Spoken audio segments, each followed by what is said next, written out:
Olá, no programa de hoje vamos falar sobre os prejuízos causados pela greve dos caminhoneiros. Também vamos falar sobre o lançamento de uma obra que fala de temas contemporâneos e conflitos sociais do nosso estado, sob a forma de sonetos.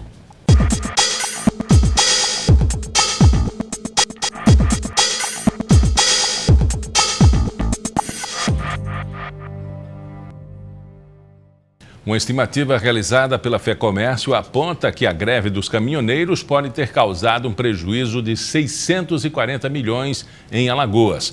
A paralisação suspendeu o transporte em todas as atividades produtivas, comércio, serviços, indústria e agropecuária. Quem explica melhor como foi feito esse cálculo é o assessor econômico da FEComércio, Felipe Rocha, que foi levado em consideração a paralisação. Mas como é que essa estimativa eleva a esse patamar de 640 milhões? Pode ser mais ou pode ser menos? Pode ser menos. Basicamente, nós projetamos o PIB, o último disponível pelo IBGE, que é o de 2015, para o ano de 2018. E a partir dessas projeções, nós conseguimos estimar a geração de riqueza por dia. Claro que essa estimativa ela leva em consideração uma paralisação completa de todos os setores produtivos. A gente sabe muito bem que os caminhoneiros deixaram de entregar os produtos, de abastecer insumos e produtos finais, mas alguns setores ainda conseguiram se manter.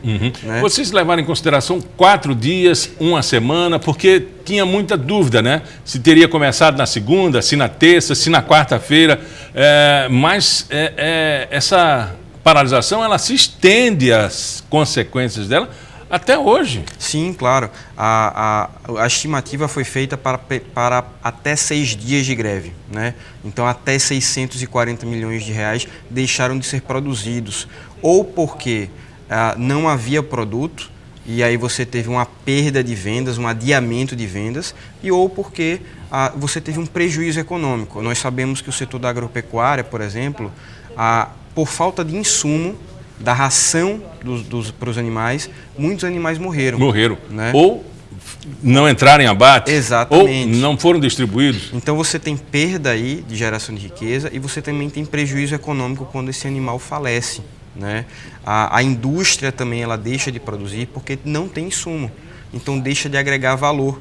O mesmo com o comércio. Né? A gente sabe que os postos de gasolinas fecharam por pelo menos 2 dias. Alguns até 3.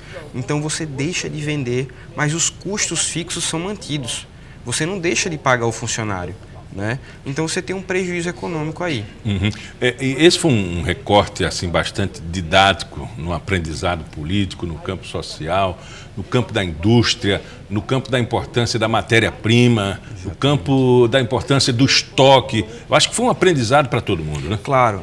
Também é uma opção histórica do Brasil de ter, em 1940, ter optado pelo modal rodoviário. Então a penalidade é essa. Se os caminhoneiros eles deixam de produzir, toda a economia sente, né?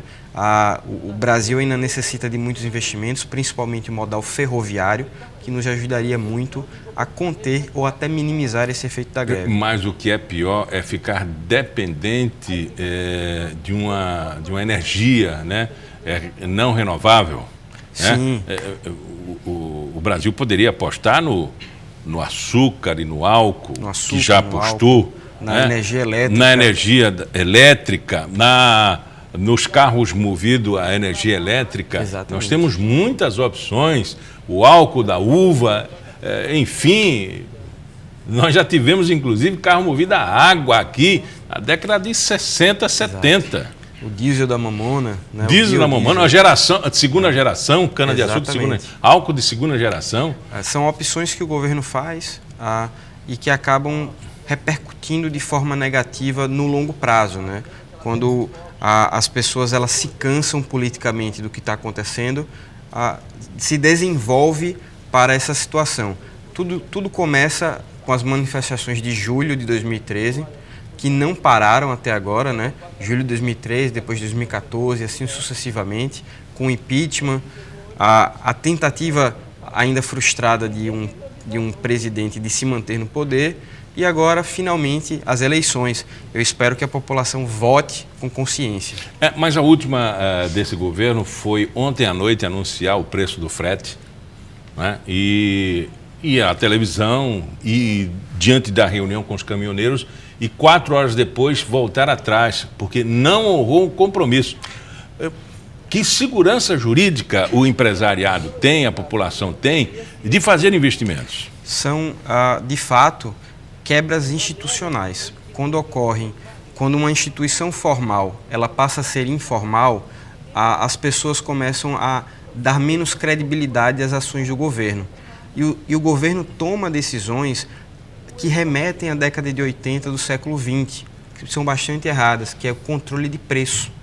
Não se deve fazer de controle de preço num sistema capitalista. Numa lei de mercado, né? Exatamente. Você deve deixar que as pessoas decidam os melhores preços, porque quando você congela, você favorece as pessoas a quererem melhorar o preço no futuro, ganhar no futuro. Ou baixar a portaria um valor de um instrumento ou de um produto que você não tem controle. Que às vezes pode ter... é o capital internacional que manda, né? Exatamente. Então, o grande perigo do governo é colocar um preço do frete que esteja subestimando o frete real, o custo real do frete.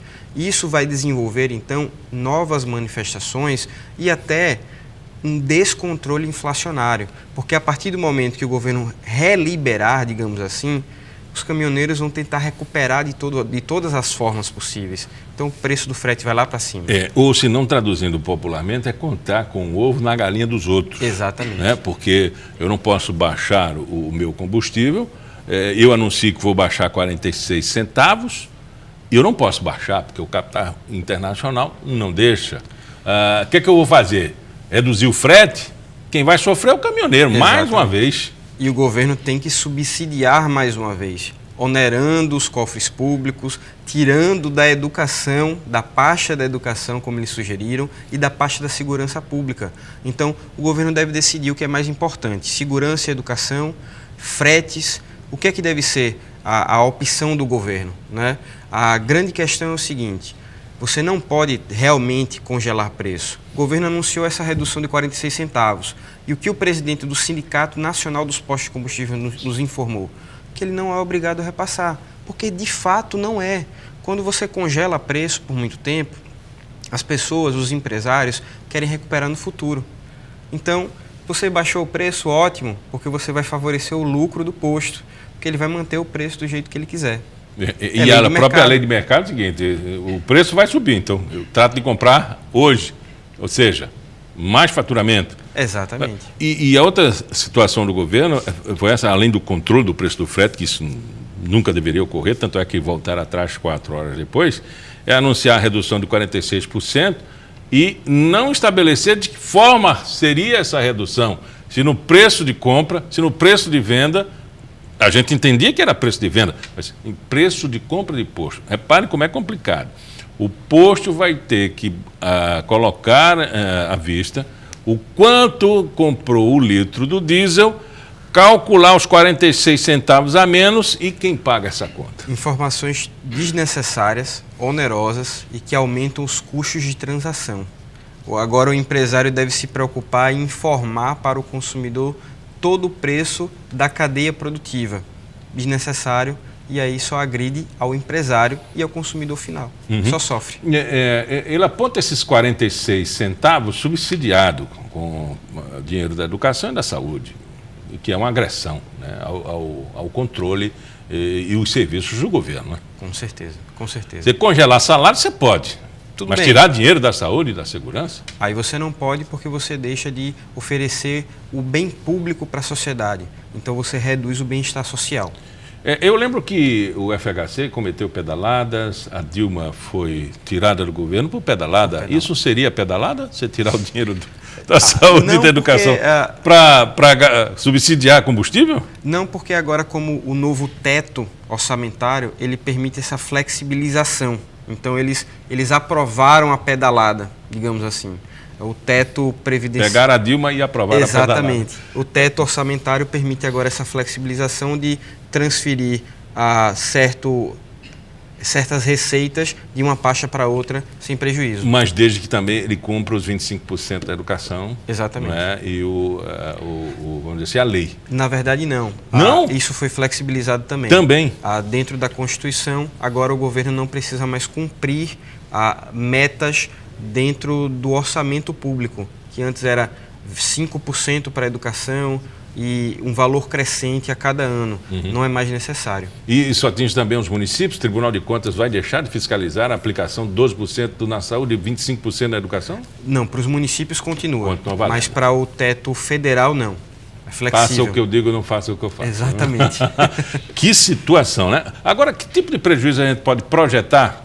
Por exemplo, a cadeia produtiva, na falta de tomate, vai botar outro produto. Aí esse produto que eu comprava com tomate, eu vou comprar com cebola, que tipo de prejuízo é esse da marca, né? Bom, incalculável. Redução de bem-estar e inflação momentânea, né?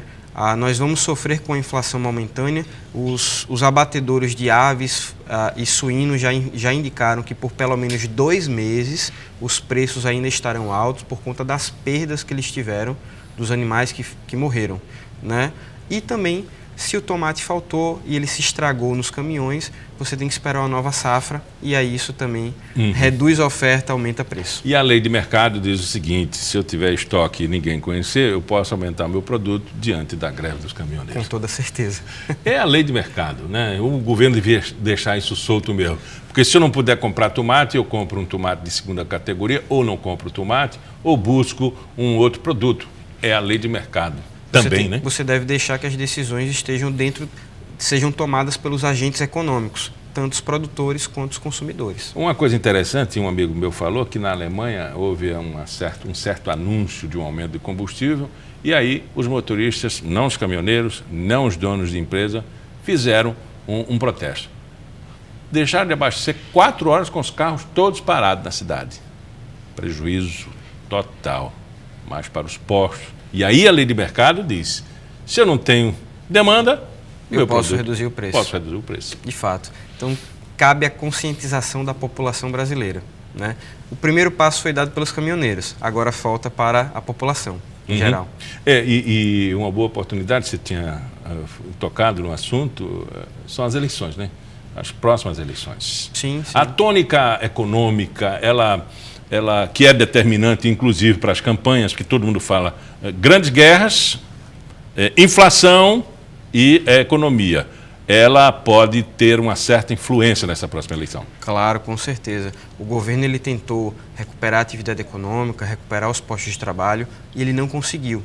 A economia brasileira ainda patina mesmo antes da greve, né? Há que se pese ressaltar isso, né?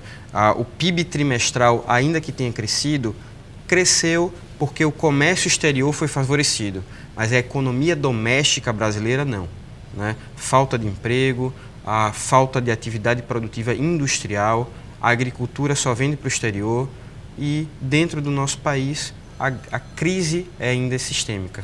Conversamos com o Felipe Rocha, ele é assessor econômico da FEComércio. Muito obrigado pela entrevista. Eu que agradeço. No próximo bloco, a gente bate um papo sobre literatura com o escritor alagoano Valfredo Luiz. Ele está lançando uma trilogia que mostra, sob a forma de sonetos, um pouco da realidade do nosso estado. Até já.